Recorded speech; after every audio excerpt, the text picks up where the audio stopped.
Honra a teu pai e a tua mãe. Sabes os mandamentos. Não mates. Não furtes. Não digas falso testemunho. Não cometas fraudes. Honra a teu pai e a tua mãe. Honrarás a teu pai e a tua mãe, para teres uma dilatada vida sobre a terra que o Senhor teu Deus te há de dar.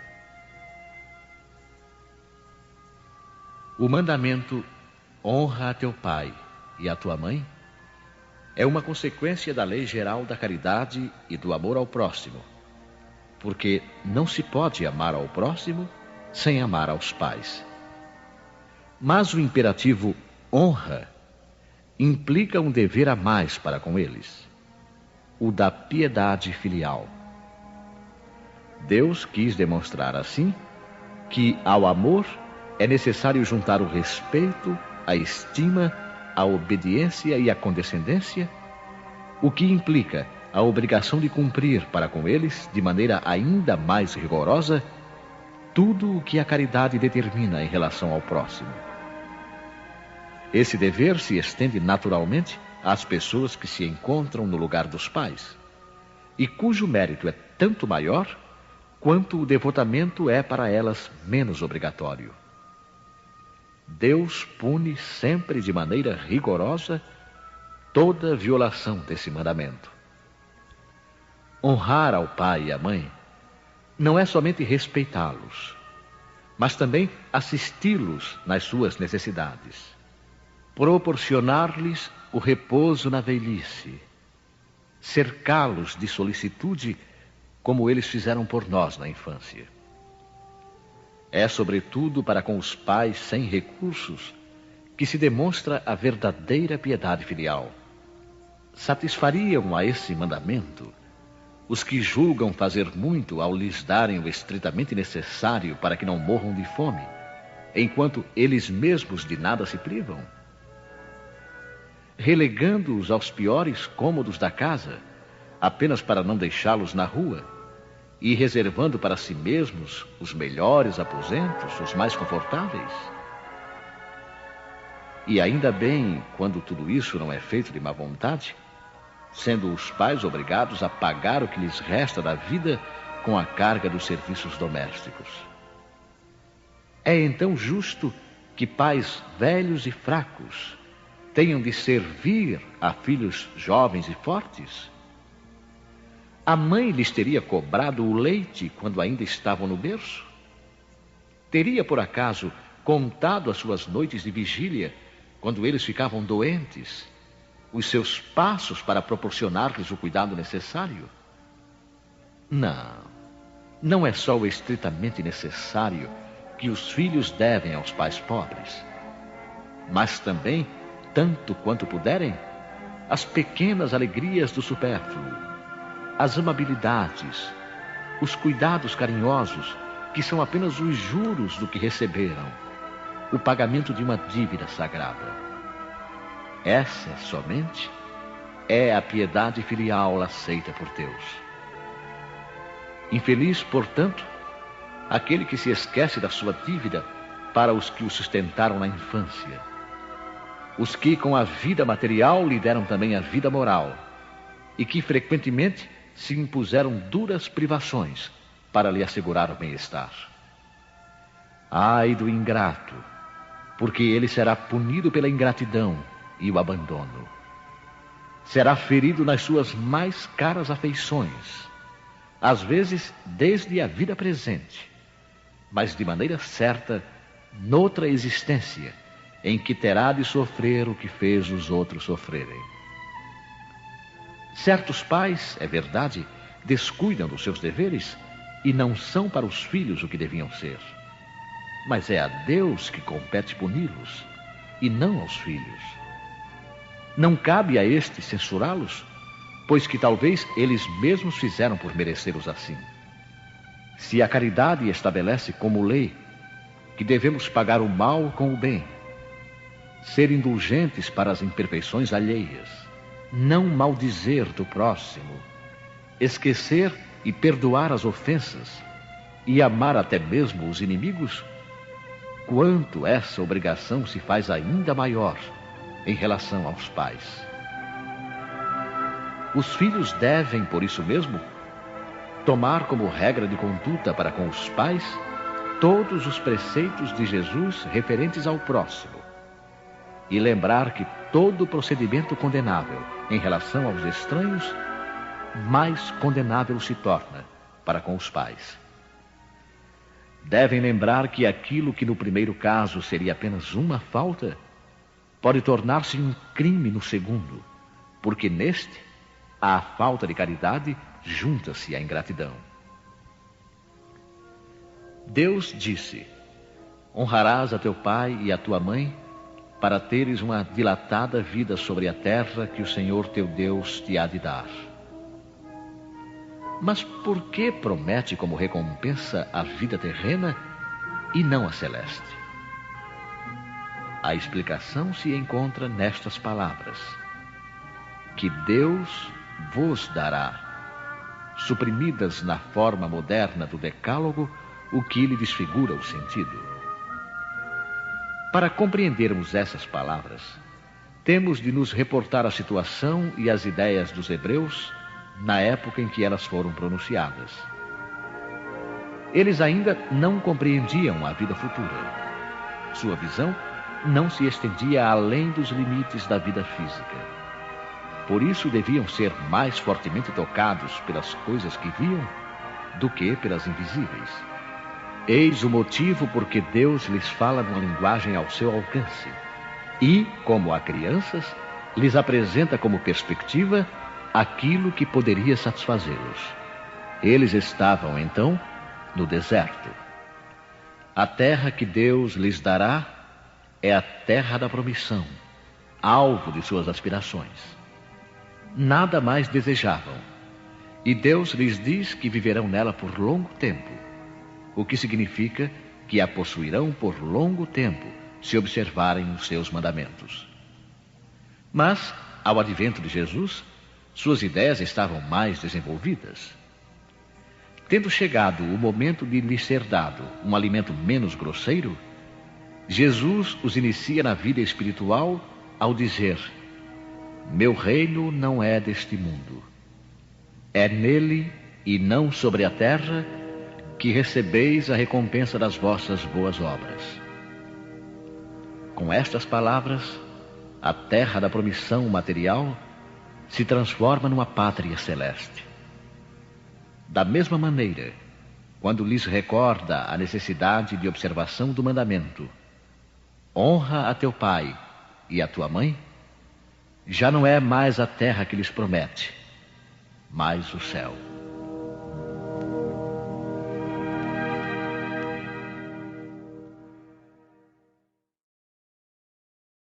Quem é minha mãe e quem são meus irmãos? E vieram à casa, e concorreu de novo tanta gente, que nem mesmo podiam tomar o alimento. E quando isto ouviram os seus, saíram para o prender, porque diziam: ele está furioso. E chegaram sua mãe e seus irmãos, e ficando da parte de fora, o mandaram chamar. E estava sentado à roda de um crescido número de gente, e lhe disseram: olha que tua mãe e teus irmãos te buscam aí fora. E ele respondeu: quem é minha mãe? E quem são meus irmãos? E olhando para os que estavam sentados à roda de si, lhes disse: eis aqui minha mãe e meus irmãos. Porque o que fizer a vontade de Deus, esse é meu irmão, e minha irmã e minha mãe. Certas palavras parecem estranhas na boca de Jesus, pois contrastam com a sua bondade e a sua inalterável benevolência para com todos. Os incrédulos não deixaram de se aproveitar disso para dizer que ele se contradizia a si mesmo. Um fato irrecusável, porém, é que a sua doutrina tem por base essencial, por pedra angular, a lei do amor e da caridade. Ele não podia, pois, destruir de um lado o que construía do outro, de onde é imperioso tirar esta consequência rigorosa. Se certas máximas estão em contradição com aquele princípio, é que as palavras que se lhe atribuem foram mal reproduzidas, mal compreendidas ou não lhe pertencem. Admira-se, e com razão, de ver Jesus mostrar nesta circunstância tanta indiferença para com os seus e, de alguma maneira, renegar sua mãe. Pelo que respeita aos seus irmãos, sabe-se que nunca tiveram simpatia por ele. Espíritos pouco adiantados não haviam compreendido a sua missão. Era bizarra para eles a conduta de Jesus, e seus ensinamentos não os haviam tocado, pois nenhum deles se fez seu discípulo. Parece mesmo que eles participavam, até certo ponto, das prevenções dos seus inimigos. De resto, é certo que o recebiam mais como um estranho do que como um irmão, quando se apresentava em família. E São João diz positivamente que não acreditavam nele. Quanto à sua mãe, ninguém contestaria sua ternura para com o filho. Mas é necessário convir também que ela não parece ter feito uma ideia justa de sua missão, pois jamais se soube que seguisse os seus ensinos, nem que desse testemunho dele, como o fez João Batista. A solicitude maternal era o seu sentimento dominante. No tocante a Jesus, supor que houvesse renegado sua mãe seria desconhecer-lhe o caráter, pois semelhante pensamento não poderia animar aquele que disse: honra a teu pai e a tua mãe. É, pois, necessário procurar outro sentido para suas palavras, quase sempre veladas pela forma alegórica. Jesus não perdia nenhuma ocasião de ensinar. Serviu-se, portanto, da que lhe oferecia a chegada de sua família para estabelecer a diferença entre o parentesco corporal e o parentesco espiritual.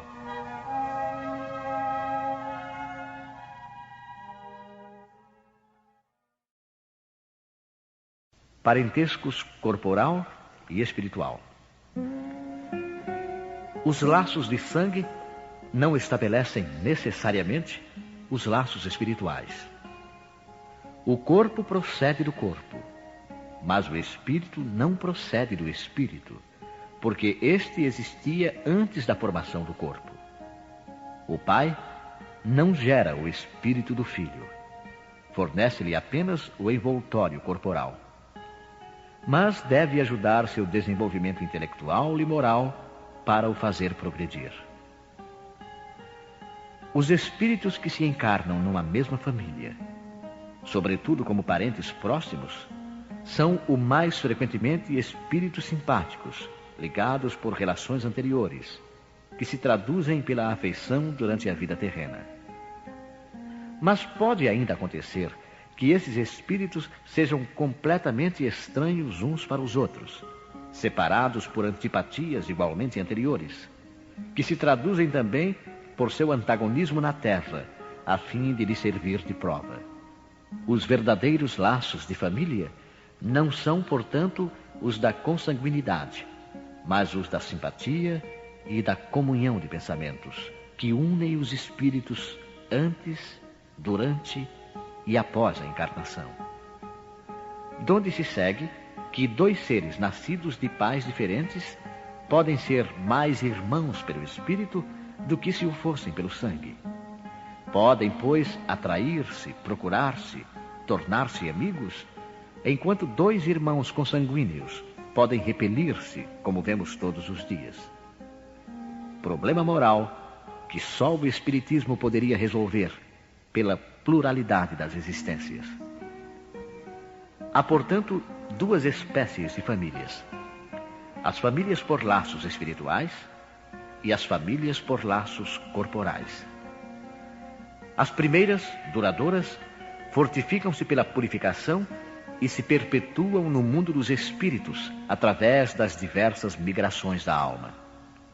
As segundas frágeis como a própria matéria, extinguem-se com o tempo e quase sempre se dissolvem moralmente desde a vida atual.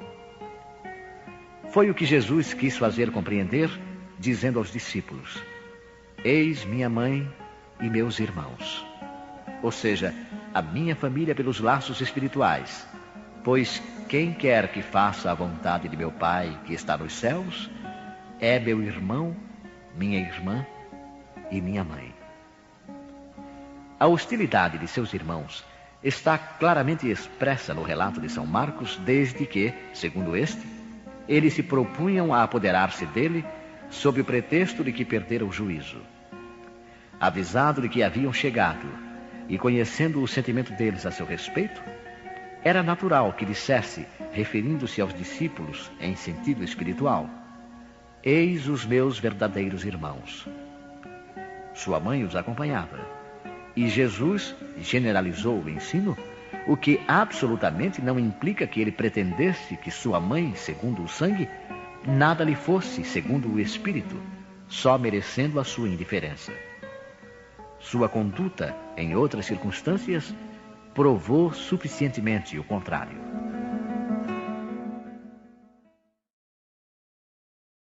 Instruções dos Espíritos: a ingratidão dos filhos e os laços de família. A ingratidão é um dos frutos mais imediatos do egoísmo e revolta sempre aos corações virtuosos. Mas a dos filhos para com os pais tem um sentido ainda mais odioso. É desse ponto de vista que a vamos encarar mais especialmente para analisar-lhe as causas e os efeitos.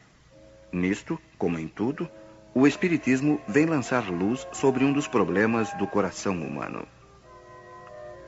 Quando o espírito deixa a terra, leva consigo as paixões ou as virtudes inerentes à sua natureza, e vai no espaço aperfeiçoar-se ou estacionar, até que deseje esclarecer-se.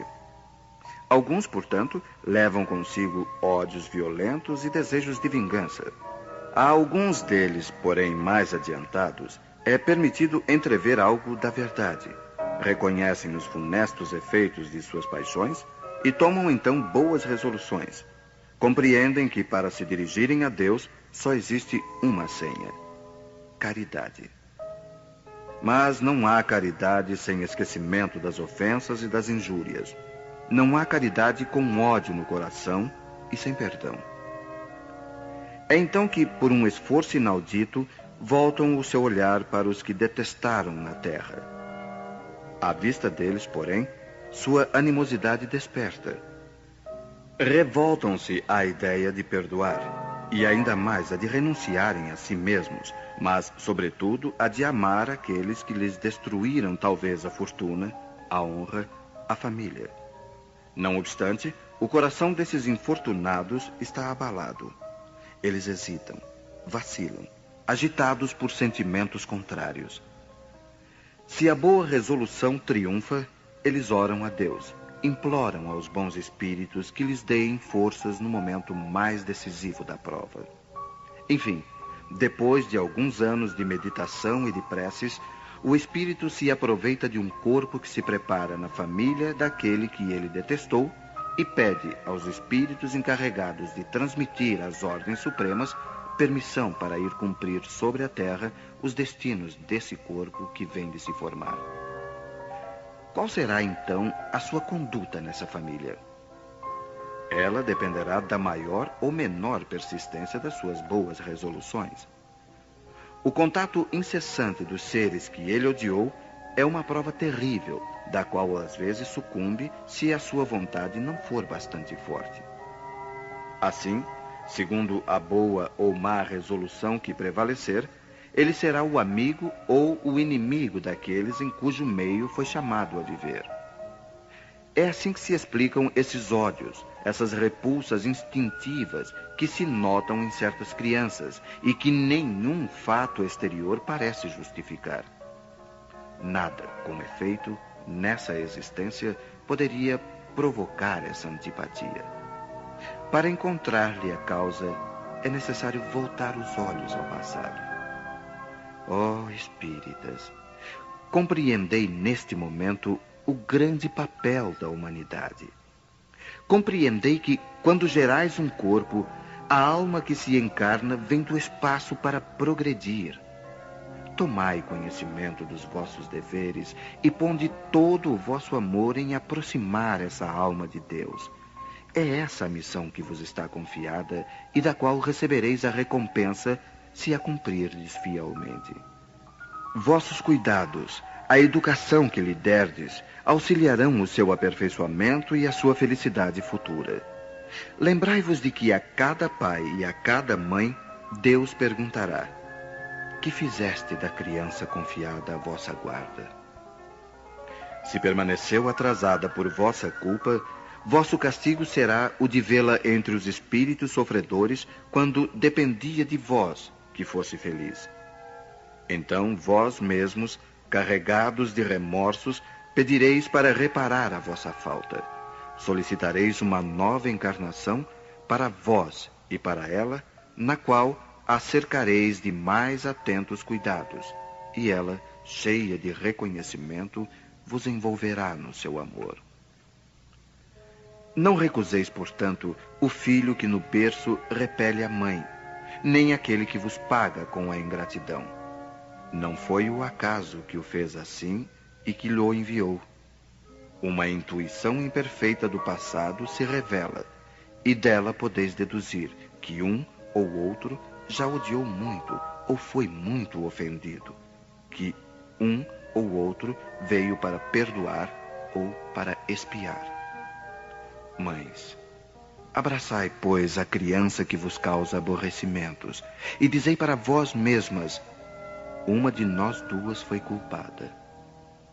Merecei as divinas alegrias que Deus concedeu à maternidade, ensinando a essa criança que ela está na terra para se aperfeiçoar, amar e abençoar. Mas há muitas dentre vós, ao invés de expulsar por meio da educação os maus princípios inatos provenientes das existências anteriores, e desenvolvem esses princípios por descuido ou por uma culposa fraqueza. E mais tarde, o vosso coração, ulcerado pela ingratidão dos filhos, será para vós, desde esta vida, o começo da vossa expiação. A tarefa não é tão difícil como podereis pensar. Não exige o saber do mundo. O ignorante e o sábio podem cumpri-la, e o Espiritismo vem facilitá-la ao revelar a causa das imperfeições do coração humano. Desde o berço, a criança manifesta os instintos bons ou maus que traz de sua existência anterior. É necessário aplicar-se em estudá-los. Todos os males têm sua origem no egoísmo e no orgulho. Espreitai, pois, os menores sinais que revelam os germens desses vícios, e cai-vos a combatê-los, sem esperar que eles lancem raízes profundas. Fazei como o bom jardineiro que arranca os brotos daninhos à medida que os vê aparecerem na árvore. Se deixardes que o egoísmo e o orgulho se desenvolvam, não vos espanteis de ser pagos, mais tarde, pela ingratidão. Quando os pais tudo fizeram para o adiantamento moral dos filhos, se não conseguiram êxito, não têm do que lamentar e sua consciência pode estar tranquila. Quanto à amargura muito natural que experimentam pelo insucesso dos seus esforços, Deus reserva-lhes uma grande, imensa consolação pela certeza de que é apenas um atraso momentâneo e que lhe será dado acabar em outra existência a obra então começada e que um dia o filho ingrato os recompensará com o seu amor. Deus não faz as provas superiores às forças daquele que as pede. Só permite as que podem ser cumpridas. Se isto não se verifica, não é por falta de possibilidades, mas de vontade. Pois quantos existem que, em lugar de resistir aos maus arrastamentos, neles se comprazem. É para eles que estão reservados o choro e o ranger de dentes em suas existências posteriores. Admirai, entretanto, a bondade de Deus que nunca fecha a porta ao arrependimento. Chega um dia em que o culpado está cansado de sofrer. O seu orgulho foi por fim dominado. E é então que Deus abre os braços paternais para o filho pródigo que se lança a seus pés. As grandes provas, escutai bem, são quase sempre o indício de um fim de sofrimento e de um aperfeiçoamento do espírito, desde que sejam aceitas por amor a Deus. É um momento supremo, e é nele, sobretudo, que importa não falir pela murmuração, se não se quiser perder o fruto da prova e ter de recomeçar. Ao invés de vos queixardes, agradecei a Deus, que vos oferece a ocasião de vencer, para vos dar o prêmio da vitória. Então, quando saído do turbilhão do mundo terreno, entrardes no mundo dos espíritos, sereis ali aclamado como o soldado que saiu vitorioso do centro da refrega. De todas as provas, as mais penosas são as que afetam o coração. Aquele que suporta com coragem a miséria das privações materiais sucumbe ao peso das amarguras domésticas, esmagado pela ingratidão dos seus. Oh, é essa uma pungente angústia. Mas o que pode, nessas circunstâncias, reerguer a coragem moral, senão o conhecimento das causas do mal, com a certeza de que se há longas dilacerações, não há desesperos eternos, porque Deus não pode querer que a sua criatura sofra para sempre. O que há de mais consolador, de mais encorajador do que esse pensamento de que depende de si mesmo, de seus próprios esforços, abreviar o sofrimento, destruindo em si as causas do mal? Mas, para isso, é necessário não reter o olhar na terra e não ver apenas uma existência. É necessário elevar-se, pairar no infinito do passado e do futuro. Então, a grande justiça de Deus se revela aos vossos olhos, e esperais com paciência, porque explicastes a vós mesmos o que vos parecia monstruosidades da terra. Os ferimentos que recebestes vos parecem simples arranhaduras. Nesse golpe de vista lançado sobre o conjunto, os laços de família aparecem no seu verdadeiro sentido. Não são mais os laços frágeis da matéria que ligam os seus membros, mas os laços duráveis do espírito que se perpetuam e se consolidam ao se depurarem em vez de se quebrarem com a reencarnação. Os espíritos cuja similitude de gostos, identidade do progresso moral e a afeição levam a reunir-se, formam famílias. Esses mesmos espíritos, nas suas migrações terrenas, buscam-se para agrupar-se, como faziam no espaço, dando origem às famílias unidas e homogêneas. E se nas suas peregrinações ficam momentaneamente separados, mais tarde se reencontram, felizes por seus novos progressos. Mas, como não devem trabalhar somente para si mesmos, Deus permite que espíritos menos adiantados venham encarnar-se entre eles, a fim de aurirem conselhos e bons exemplos no interesse do seu próprio progresso. Eles causam, por vezes, perturbações no meio, mas é lá que está a prova, lá que se encontra a tarefa. Recebei-os, pois, como irmãos. Ajudai-os, e mais tarde, no mundo dos espíritos, a família se felicitará por haver salvo do naufrágio os que, por sua vez, poderão salvar outros.